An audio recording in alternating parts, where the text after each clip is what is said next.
So when you look back, right, and I remember having that moment where, we were driving to the hospital. I just remember seeing the lights because we had to leave at like 3 in the morning, get there by 5.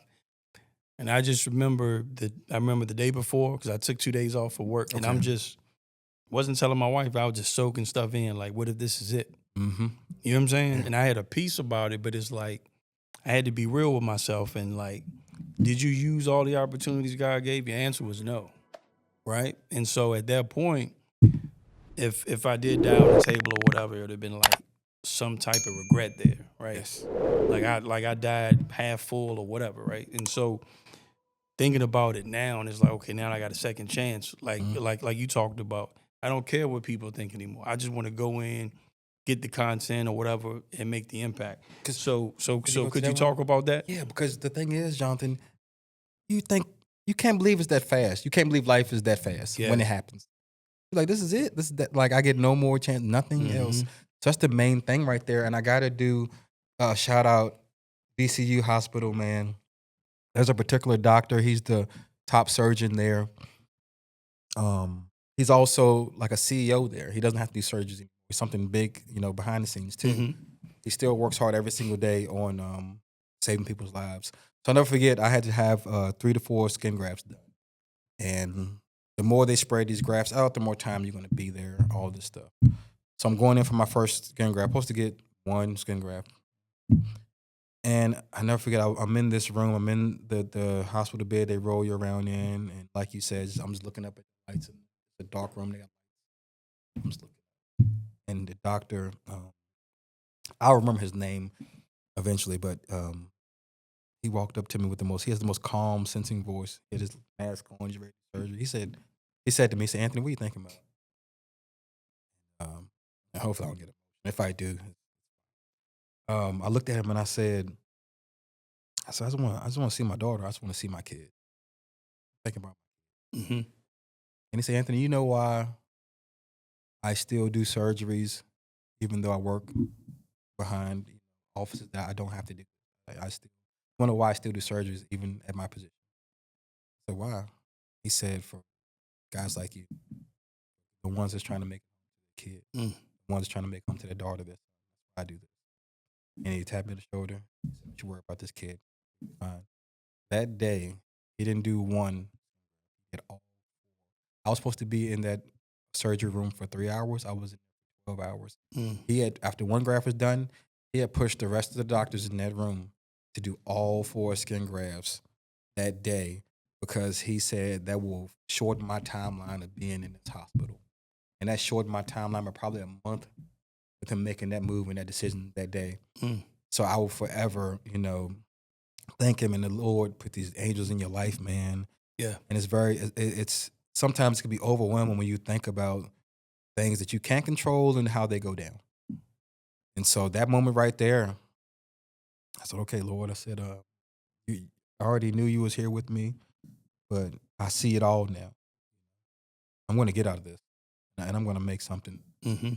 really, and I'm going to do it for your glory. Like people are going to hear your name, wherever I go. So that was very, very major to me. So you continue. Yeah. So how would you say now, right? Bringing it back to now, you went through the tragedy, right? And using that tragedy as comedy, because you seem like when my family came in during the recovery, I was tripping because I could see the doom on their face. Okay. I'm all messed up, I got my head cut open, and I had to make them laugh because I don't want to be like, I need somebody to lift me up, and I'm gonna just be silly to the point they told me to shut up. Mm-hmm. So that's when I knew, okay, like we are good. I'm good, even though I don't look good. Yeah. I'm good. So tell me how you incorporate all of that into the entertainment. Well, for one, I'll say this. It's very interesting you say that. To have someone finally crack a joke, and that's what your circle's everything. My friend Day Day Williams, and looking back on it, I really appreciate it then, I appreciate it now. Like you said, everyone's looking at you with the I feel sorry for you eyes, oh my God eyes. No matter how much they try to say strong, everything's fine, Yep. you can feel how, they're scared. I never forget, this is my first week in the hospital. I somehow end up on the phone.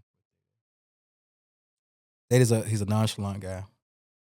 He's very calculating. He's very smart.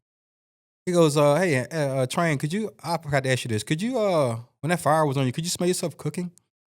I said, I'm sorry, Dave. I said, what? He said, I just wonder, could you smell yourself cooking, and did it smell like food or what? And I instantly started laughing. And I'm like, are you being not like you? I'm fighting for my life right here, Dave. Yeah.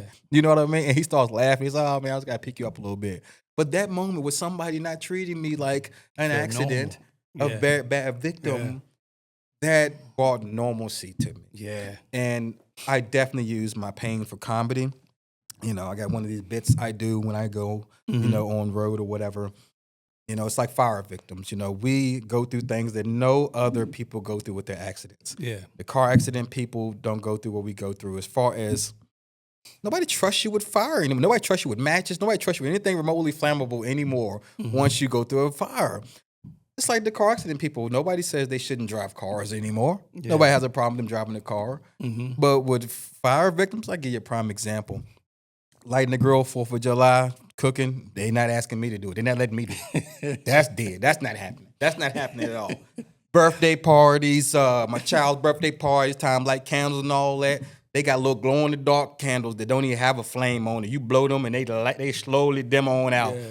And I say this on stage, you know, let's think about this. Do we really do this with every accident? You know, if you fall in the snow in the winter, or excuse me, you fall in a flight of steps or whatever, are you forever banned from steps? Do you need to do elevators? If you fall in the snow in the wintertime, you know, what do? Do you avoid winters for 6 months out the year? What do you hibernate like a freaking North American grizzly bear every year? So what do you do? So yes, I definitely take all of my pain and bring it with me on the road, you know, and I think that's helped a lot with my therapy, and that's helped a lot with my comedy, because people see you being vulnerable and talking about those moments in that light. Yeah. You know what I'm saying?